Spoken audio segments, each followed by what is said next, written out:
When you come together in a Black Ferns environment, you know, it's the cream of the crop of players within New Zealand. You need to be up to par, because if your skill set isn't, you're going to be letting your teammates down. Yeah, I think the physical side and actually the way we play the game has changed a lot.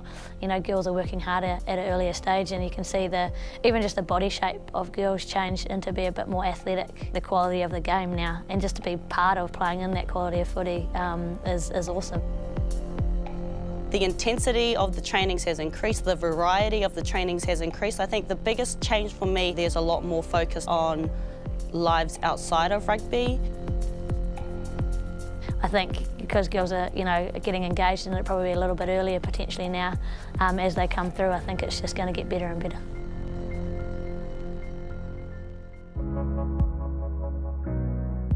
For me, my early rugby days was more about just having fun with my mates. It wasn't until I started high school that I actually started playing rugby properly. You know, play with the boys, I think the first year you spend chasing around after the coach, not knowing where to go.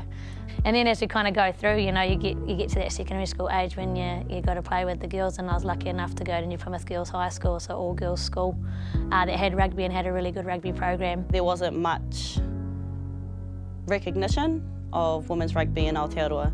I had no idea that there was a Black Ferns team. Oh, it's changed a lot. You know, my first year on the side, we got leftover under-20s boys kit. You know, we didn't have any other gear then, it was just what was kind of left over.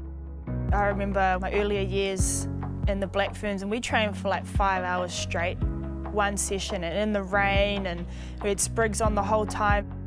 From there we had 2 coaches, a manager and a physio, and then you know, as we kind of progressed through the years, we started getting video analysts, doctors, media managers, and so it's quite crazy to kind of go through that progression. Because the training loads have increased, we've had to start using the likes of supplements, so after a big gym session especially, or a big session on the field, we've had to replace some of that stuff burnt out with some protein. So normally straight off the field, our management will have prepared some shakes for us, so we make sure we top up on our protein, and we've got to make sure that we look after ourselves, and you know, that may be taking some other supplements to make sure that we're keeping our immune system good and where it needs to be, so that we can keep performing at that top level. For us as women, I would say there's a lot more of a holistic approach to training. There's a lot more assistance given financially, mentally. There's a lot more focus placed on lives outside of rugby.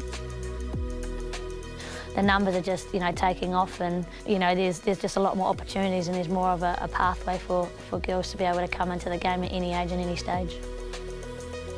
Like for my girls at Epsom Girls, you know, we went from having 7 girls to training to now I have 26 girls on my team sheet, where I have to actually start considering like players having to miss out on game day, which is a nice headache to have, versus worrying if you're going to have you know, enough to field a team. So yeah, it's grown hugely. I am so excited at seeing young girls come into this environment.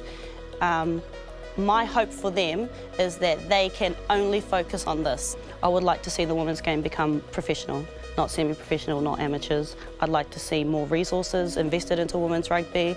I think it's exciting. I think that there's so many women, there's so many girls in Aotearoa that look up to so many of the players in this team and want to be exactly like them, and there shouldn't be any reason that they can't do this as a job only.